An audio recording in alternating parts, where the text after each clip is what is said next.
Shalom, shalom. It's Yahshua again. Welcome. Welcome, welcome, welcome. I almost said welcome again to the rock. But I wanted to talk about the fear versus faith. James, the book of James, says, show me your faith without your works, and I will show you my faith by my works. Your works will then bear forth fruit, and by their fruit ye shall know them. You see, a lot of people today are under the perception that if you prepare, if you make moves, you're making moves because you're fearful. No, you're making moves because you're prudent.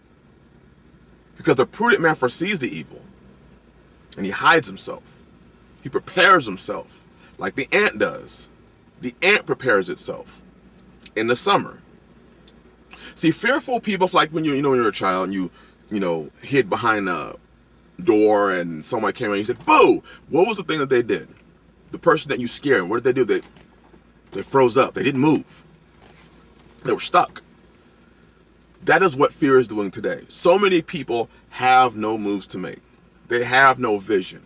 They are stuck where they are. They have no plans. They have nothing that they have actually set in motion. So then the thing to do is this. People have misconstrued, have confused fear and faith and foolishness. There was a couple people who posted, I'm not fearful of this virus. I don't need to wear a mask or gloves or anything. I'm like, that's just complete foolishness. To say, I'm not scared, so therefore I'm going to take no precautions, is complete foolishness. Especially if you know something is out there. That's like saying, I don't care that people say you shouldn't live near Chernobyl. I'm still going to buy, property right up against the reactors. It's foolishness. That's like saying, I know that I should not, I don't want my children living in the hood, but I'm going to keep my family in the hood because I'm not worried about bullets hitting me, even though bullets went through my apartment. It's foolishness. And that's the problem today with the fear, faith, and the confusion that people have when it comes to fear and faith. When you read the faith chapter in Hebrews, they were men and women, Rahab, of action. These people did something. They didn't just sit back. They didn't just sit back and say, hey, I have faith. They had to go and move. And I think that's the problem today, is that a lot of people have no moves to make because they believed in this system. In all actuality, they had faith in the system. And the system, it has let them down. So now it's say, well, since I had faith in the system and it's not working, I don't have fear anymore. I fear Yah. No, you feared the system. And you had faith in the system. And now it's fallen. Economically, it's fallen. There's a collapse happening, whether you like it or not. The faith, people who moved in faith could see it and prepared themselves. The people who are moving in fear are the ones that are either making no moves because they don't know what moves to make. That's why when you're, boom, you have no moves to make. You don't know where to go. You don't know what to do. So you're just stuck there, frozen, scared to death. But today we confuse ourselves and make ourselves believe that's actually faith. No, it's fear. Fear has, this whole society is built on fear. Think about it. Women wear makeup. Why? Because of fear. Because you're fearful of how you really look. So you put makeup on. Hair, weaves. They're actually fearful of how they look. They're fearful that they won't be accepted by a society with their natural, kinky, beautiful hair. So what do instead? They go and buy hair that is not theirs. Bohemian, Indian, whatever. Spending billions because they're scared. Because they're actually fearful. This society has sold fear for so many years that when a person has faith, they've trained people to treat the people that have faith as if they're odd. As if in some way, shape, or form you're moving in fear. That's what the society has taught you. That's what church has taught you. When in reality, I mean, it's interesting, these churches today, why don't these so-called pastors who teach that crap, why don't they, while they're taking your tithes and offerings every Sunday, or, Yah forbid, every Shabbat, why don't you tell them, why don't you go up to them and just give them some air and be like, hey, I'm giving you faith. No, what do? They fear you. If you don't do this, you're not going to receive the blessing. If you don't give me your ox offering and your shepherd offering and your sheep offering and every offering you can give me, you're not going to be blessed.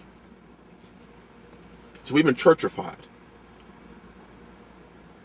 So when I prepare, my preparations are not I'm preparing because I'm fearful.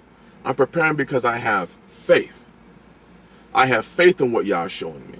I have faith in what the book says. I believe it. When he says, pursue, go after the old paths, I believe that, so much so that I put forth every ounce of energy and money and my family to do it. That's faith. Fear is the inaction. Fear is the inability. Think about story of Peter, when Yahshua comes and tells him to come out to him. See, I think about that a lot. That story, it's an interesting story. Yahshua said, come to me. And I look at it like, come to the way I have told you to live. Follow the old paths. I have told you to pursue the old paths. Go after them. And we start walking out to him. We start walking in the waters, and the waves are all around us, but we're walking in faith at that moment. Peter didn't start sinking until fear set in. And once that fear set in, paralysis sets in. Then you start sinking. When Yahshua says, put your hand to the plow and push, any man that looks back is not worthy. See, the action is moving forward. The faith is putting your hand to the plow and pushing. The fear is looking back. Story of Lot. Get out of Sodom and Gomorrah. Faith was, we're leaving because this angel of Yah is telling me to get out. Fear is what Ado, Lot's wife, did. Look back, because she was fearful of her family that she left behind. She turned into a pillar of salt. See, when you're fearful, it usually means that you're leaving something behind. You're fearful of what's going to happen to them. You're fearful of making the moves. You're fearful of what you're doing because you don't know what you're doing.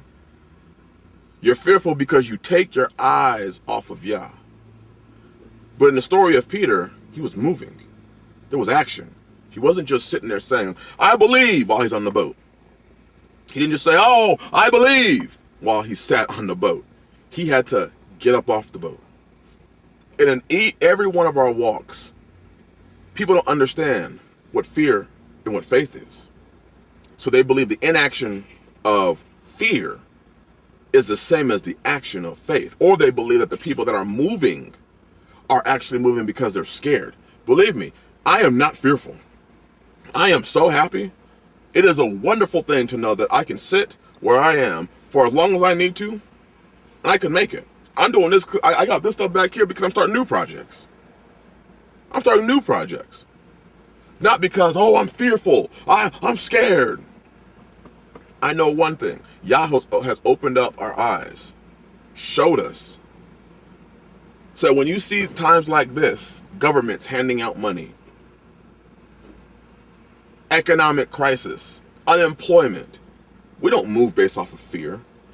We have moved because we have faith. And the preservation of our family. Think about Yahshua when he said when he healed, he said, your faith has made you whole. All these people, when they had faith, had to move. They didn't just get to sit there. They had to move. There were actions. Think about the story of the man who was lowered through the roof so that Yahshua could heal him. His friends had to move and have actions for him. Faith requires actions. Fear requires you to do nothing. Faith is not just belief, but the actions that show what you believe. Fear is sitting there saying you believe, but where's your actions? Where's your works? And I know we have been, told that works are bad, or Bible says that Yahweh will bless the work of your hands. He will bless you in what you do. Faith is moving to a land you don't know, like Abraham did. Like many who are in this faith have moved. Fear is sitting there and saying, well, I don't have to move. Right, you want things the same, the way it's always been. Because faith requires you to do things that you may be completely uncomfortable with. Putting food back, it's not fair. It's not fear. That's faith-based. I put food back because didn't Yosef put food back? Doesn't the Bible say that prudent man foresees the evil and hides himself? Wasn't that something that was part of our culture from the beginning? Putting food back? Having food stored up? Go to the ant, thou sluggard. Consider her ways and be wise. I hope you know what I'm getting at.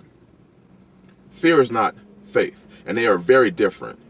And fear and foolishness, going out and saying, well, I'm not worried about this virus. I'm just going to go out there. I'm not wearing no mask or nothing. That's just foolishness. That's just foolishness.